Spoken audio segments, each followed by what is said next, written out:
México es una de las principales economías de Latinoamérica. Un país con más de 100 millones de habitantes, poseedor de una importante riqueza petrolera y una industria pujante. Sin embargo, más de la mitad de su población vive en la pobreza. Su deuda externa es una de las más grandes de América Latina. Su principal acreedor es su vecino, Estados Unidos de Norteamérica. Pero somos más que vecinos. Somos también buenos amigos, unidos por los lazos de familia y de comercio, y por la misma determinación de hacer frente a los desafíos del siglo XXI. En 1944, en el ocaso de la guerra, las potencias aliadas se reunieron para definir el nuevo orden económico mundial. Y en la Conferencia Monetaria de las Naciones Unidas nació el Banco Mundial y el Fondo Monetario Internacional.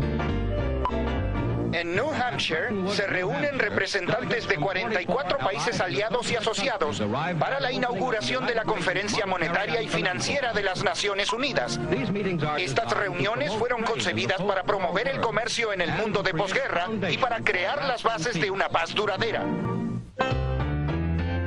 El Fondo Monetario Internacional nació con el objetivo de estabilizar la economía mundial, aumentar la producción global e incrementar el comercio internacional, generando así nuevos empleos.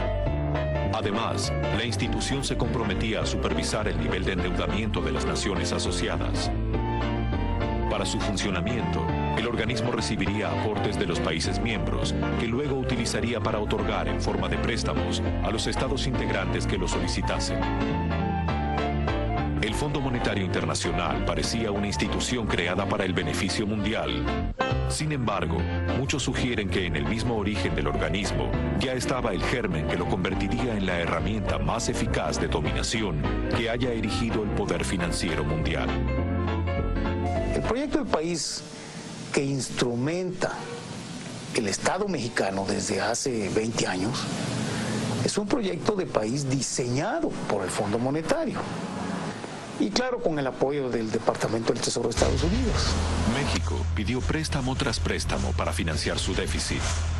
Sin embargo, eso no resolvió el problema económico. La deuda continuó ascendiendo y el Fondo Monetario Internacional no alertó al Estado mexicano ni a los bancos de los peligros del excesivo endeudamiento. En 1976, el crecimiento desmesurado de la deuda hizo estallar la economía. Ante los rumores que afirmaban que el gobierno mexicano no iba a poder hacer frente a sus compromisos, comenzó una fuga de capitales que desembocó en una profunda crisis económica y la banca internacional suspendió los créditos a México. El endeudamiento subió de 20,000 millones de dólares a 80,000 millones de dólares. El petróleo. Se vuelven a encontrar grandes depósitos de petróleo en México cuando el precio del combustible en el mundo ha aumentado. Perfecto.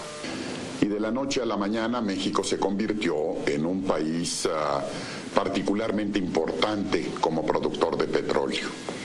Entonces, el presidente que entre 1976 y 1982 dirige los destinos de México, José López Portillo, nos anuncia un anuncio fantástico que, bueno, visto a la distancia, provoca entre risas y lágrimas, que México ya no tiene problema de capital, que ya no necesitamos del capital externo, que debemos de prepararnos a administrar la abundancia.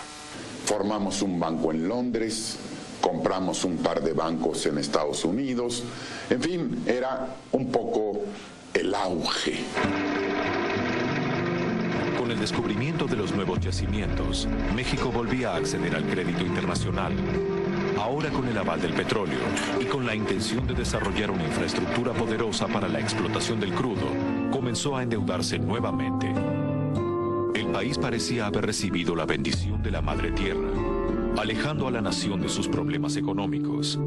Pero pronto la deuda creciente se convertiría en una pesadilla. Y es entonces cuando el Fondo Monetario Internacional entra en acción. Mientras tanto, en Estados Unidos, el actor Ronald Reagan se convirtió en el nuevo presidente norteamericano. La potencia mundial afrontaba una profunda recesión económica y para combatirla se decidió aumentar las tasas de interés. El incremento repercutió en México, cuya deuda se multiplicó inmediatamente. Por la misma época, el precio internacional del crudo cayó, debilitando la ahora golpeada economía mexicana. Cuando baja el precio, cometemos el error de no solo bajar el precio de acuerdo con el mercado mundial, sino que lo subimos. Y le dijimos al mundo de que aquel que quisiera petróleo mexicano tenía que pagar el precio. Y el impacto interno fue de que pues las autoridades mexicanas habían tomado una decisión equivocada. Y empezamos a observar una enorme salida de capitales. El aumento de la deuda mexicana y la caída del precio del petróleo preanunciaron el final de aquel México que creía vivir en la riqueza y sin problemas financieros. Los capitales nacionales y extranjeros vislumbraron la debacle y se fugaron al exterior. Era el comienzo de la catástrofe, y esta vez no sucedería ningún milagro. En 1988 se celebraron elecciones presidenciales en México. El PRI, el partido político que no había dejado el poder desde 1929, presentaba como candidato a Carlos Salinas de Gortari. Bueno, Salinas tenía buena prensa en el exterior, no en México. En México, durante su campaña electoral, pues se publicaban más notas favorables a Salinas en el New York Times o el Washington Post o en el Wall Street Journal que en la gran prensa mexicana. Lo que se publicaba favorable de Salinas en la gran prensa mexicana eran inserciones pagadas, era espacio pagado. La sociedad mexicana estaba dividida y por primera vez el PRI se encontró con una fuerte oposición guiada por el líder político Cuauhtémoc Cárdenas. Finalmente, en unas cuestionadas elecciones, Carlos Salinas de Gortari se convirtió en el nuevo presidente de México. Para gran parte de los mexicanos, no había dudas. El candidato del PRI había triunfado por medio del fraude. Mi abuelita, mi papá, bueno, todos están votando y ya murieron. Un fraude colosal. Sin precedentes. Realmente el aparato del PRI, que no sirve ya para ganar votos, sí sirve para robarlos. Es un hito en la historia de México que el entonces secretario de Gobernación, que en otros países tiene el rango de ministro, dio la orden de desconectar todo el sistema de cómputo de votos. Aquí coloquialmente nos referimos a ese episodio como la Mientras caída tanto, del en Estados sistema. Unidos se redactaba el Consenso de Washington, una serie de políticas económicas que iban a regir los destinos de Latinoamérica durante la década del 90. El Tesoro norteamericano define una política y el FMI, el Banco Mundial, aplica. En el Consenso de Washington quedaban plasmadas todas las medidas económicas que el Fondo Monetario Internacional había comenzado a imponer a los países del continente tras la crisis de la deuda de 1982. El supuesto plan para controlar a América Latina había escrito su carta orgánica.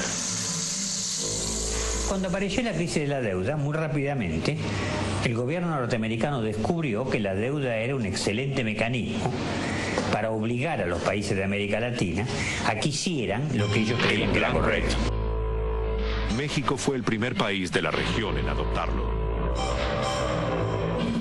Los invito, compatriotas, a que ahora entonemos juntos, de pie y con orgullo, nuestro himno nacional. Salinas, en una secuencia deslumbrante, desde el punto de vista del humor involuntario, se dirige a la nación y les dice: mexicanos, el día de hoy se ha firmado un compromiso que cancela el espanto de la deuda externa y la quita sobre nuestros hombros y sobre los hombros de nuestros hijos. Yo les pido que delante de su aparato de televisión canten el himno nacional para celebrar esta victoria.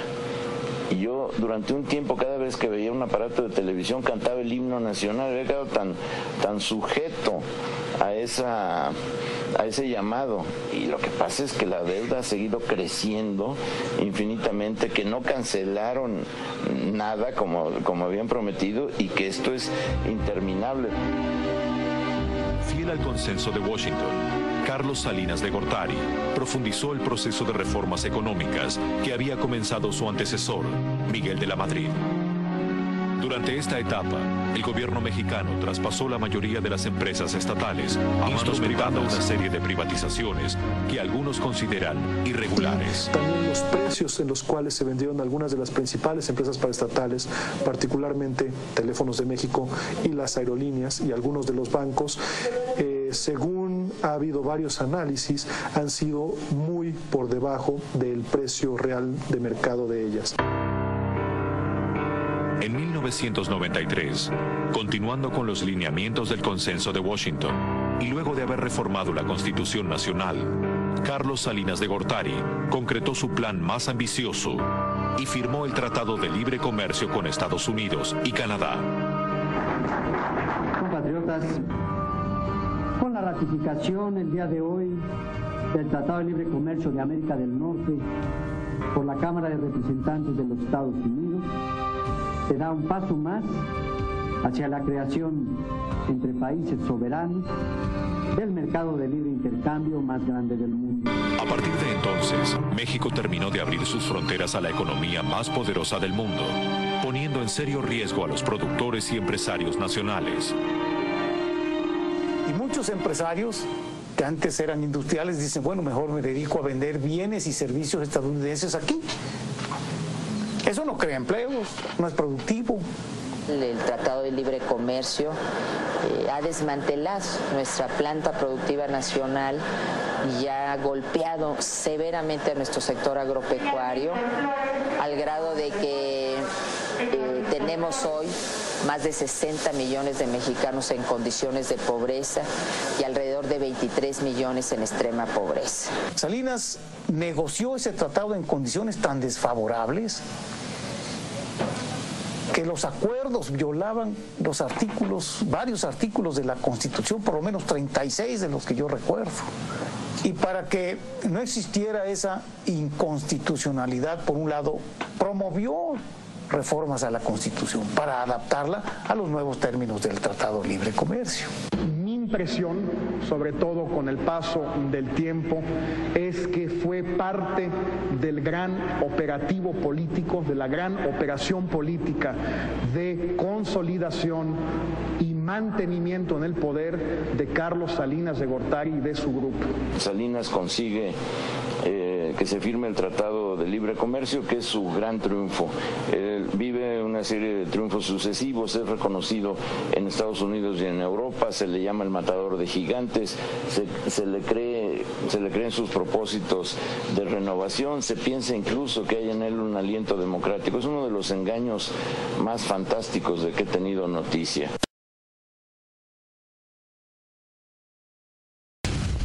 Salinas de Gortari cosechaba elogios dentro y fuera de su país, pero la alegría le iba a durar poco. El Tratado de Libre Comercio con Estados Unidos y Canadá significaba para el gobierno de Salinas de Gortari un verdadero logro, pero no todos opinaban lo mismo. En Chiapas, el subcomandante Marcos, junto a sus hombres, se rebelaron manifestándose en contra de las políticas neoliberales del gobierno, entre otros reclamos. Pocos meses más tarde, lejos de la selva, pero muy cerca del poder, el asesinato del candidato presidencial por el PRI, Luis Donaldo Colosio, sacudió a la nación.